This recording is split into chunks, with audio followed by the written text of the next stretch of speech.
selama ini laporan Ketua Audit Negara tidak langsung dibahaskan.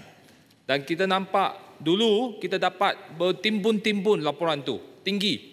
Tetapi rakyat tidak tahu dan kebanyakan ketirisan dan rasuah dan sebagainya tidak dapat diketahui oleh rakyat. Dan ini adalah keberanian reformasi institusi di mana kita akhirnya boleh mendapat kebertanggungjawaban dan jawapan daripada kerajaan atas segala ketirisan dan segala ketirisan yang berlaku. Yang baru, Ya. boleh sikit tak? Silakan. Okey, yang baru, saya ingat lagi, saya rasa dalam 2 tahun lepas atau 3 tahun lepas, yang mana pihak yang sebelah sana bertegas tak mahu membahaskan Lakan ni. Tapi saya tengok sekarang mereka dah juga gairah untuk membahaskan Lakan. Jadi adakah ini menunjukkan bahawa mereka sendiri mengakui bahawa apa yang kerajaan Madani buat tu adalah benda yang betul? Saya setuju. Sebab yang baik itu kita kena berani laksanakan supaya tak ada orang yang rasuah, kerajaan dapat kebertanggungjawaban, dan inilah membuktikan kerajaan Madani ini jalan dengan ke arah yang betul dan kita laksanakan kata-kata dan juga manifesto kita. Dan saya ucapkan tanya kepada Tan Sri Speaker dan juga Ketua Majlis iaitu Yang Amat Berhormat Perdana Menteri kerana memulakan tradisi untuk membahaskan laporan Lakan ini. Ini adalah membawa satu nafas yang baru, termasuk Timbalan Speaker juga, membuat keputusan membahaskan laporan Ketua Audit. Dan ini membawa nafas baru ke dalam Parlimen ke arah kebertanggungjawaban, transparansi dan accountability. Dan ini sebab itulah kita mendapatkan kedudukan kewangan yang lebih baik, kerana kita nampak bahawa segala reformasi institusi ini membawakan hasil. Contohnya, hutang persekutuan telah boleh dikawal. Kenaikan pertumbuhan hutang menurun daripada 11.4% 2021, sekarang hanya 6.4% 2024. Jadi defisit juga pada tahun 2023 5% defisit kewangan. Tetapi tahun 2024 unjuran adalah 4.3%. Tetapi kita berjaya menurunkan lagi daripada 4.3% kepada 4.1% saja. Ini kejayaan. Dalam keadaan kedudukan fiskal yang lebih baik ini, kerajaan sebenarnya boleh memanfaatkan rakyat kerana lebih banyak boleh dibagi kepada rakyat. Kerana kita berjaya atas ketulusan, accountability dan juga check and balance yang lebih baik, maka ada lebihan duit. Duit itu dikembalikan kepada rakyat. Contohnya, kerajaan sekarang boleh memberi sara RM100 setiap bulan kepada keluarga B40. Mereka boleh dapat RM100 tiap-tiap bulan. Ini banyak membantu keluarga-keluarga yang kecil, yang susah di kawasan luar bandar dan juga di bandar. Bukan itu saja, kerajaan telah mengumumkan RM100 untuk setiap warga Malaysia, tanpa kira yang kaya atau miskin, mereka boleh mendapat RM100 untuk setiap orang. Kerana kedudukan fiskal, kedudukan kewangan kerajaan telah diperbaiki. Dan yang paling hebat sekali adalah kerajaan boleh memberi budi 95 RON 95 subsidi yang pada harga RM1.99 turun lagi, dan 300 liter pada kadar subsidi kepada semua rakyat Malaysia. Ini tanya kepada kerajaan Madani. Walau bagaimanapun, saya tahu bahawa segala yang baik masih ada ruang untuk diperbaiki, dan itu adalah dilaporkan dalam laporan Ketua Audit Negara. Dan saya ini menyeru kepada kerajaan memberi perhatian kepada perolehan. Kerana segala rasuah, penyelewengan dan juga ketirisan berlaku dalam bahagian perolehan.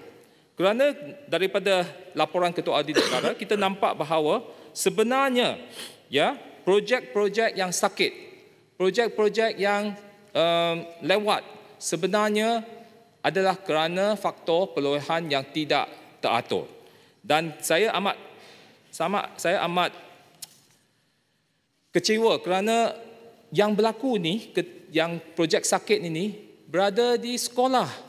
Banyak sekolah yang lewat, yang sakit, yang sengsara ini anak-anak kita yang patutnya pergi ke sekolah dengan keadaan yang lebih baik. Tetapi, dan bukan saja sekolah, termasuk juga tentera, keluarga tentera, rumah pembinaan rumah keluarga tentera, angkatan tentera, rakat.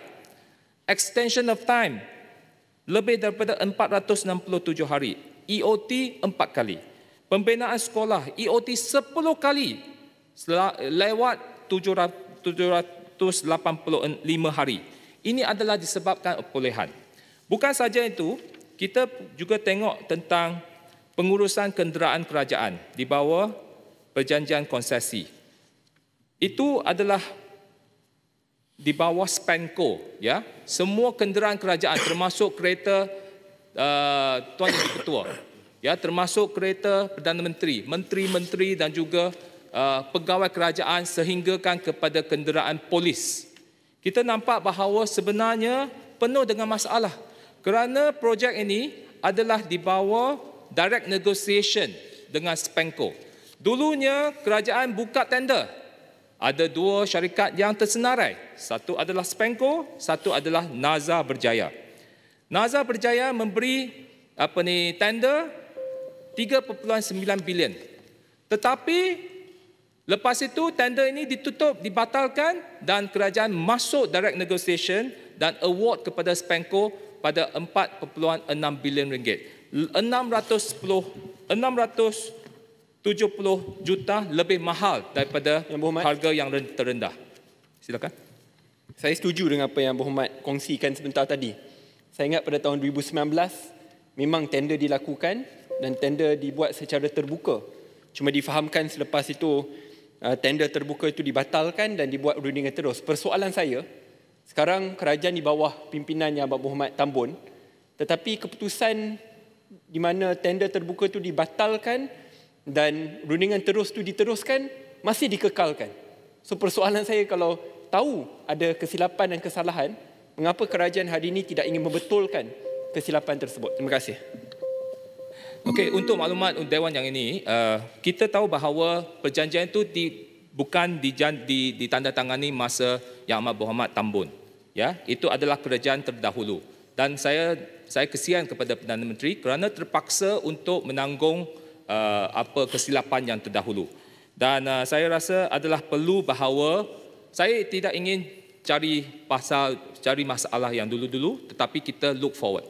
Apa yang saya nak cadangkan kepada kerajaan adalah fokus kepada bahagian perolehan. Bahagian perolehan itu dah adalah masalah segalanya yang berlaku di sana. Jadi saya ingin cadangkan kepada kerajaan untuk meletakkan pegawai SPRM dalam bahagian perolehan setiap kementerian, setiap jabatan, setiap agensi kerajaan. Sekarang pegawai SPRM diletakkan dalam kementerian sahaja. Dia bukan dalam bahagian perolehan. Dan adalah penting bahawa setiap bahagian perolehan ini diletakkan bukan satu, bukan seorang pegawai SPRM, bukan dua, tetapi beberapa pegawai SPRM dalam semua peringkat bahagian perolehan. Kerana kita tahu bahawa kontrak-kontrak sekarang, mereka begitu hebat sekali. Dia boleh pau daripada bawah sampai ke atas. Daripada spesifikasi, ya, menulis spesifikasi pun ditulis oleh orang lain. Dipau oleh syarikat-syarikat kontraktor. Jadi adalah perlu bahawa pegawai SPRM sama ada secara official atau samaran. Letak juga pegawai SPRM samaran dalam bahagian perolehan. Tengok betul-betul setiap proses itu. Dan buatlah tangkapan kerana kita tahu bahawa kita tidak boleh lagi membiarkan kerajaan membazir berjuta-juta, berbilion-bilion ringgit dalam kontrak kerajaan dan akhirnya projek sakit yang sengsara adalah anak-anak kita di sekolah dan juga keluarga angkatan tentera. Sekian, terima kasih Tuan Yang di-Pertua. Terima kasih Yang Berhormat. Bayan Baru berikut dipersilakan Yang Berhormat Jerang.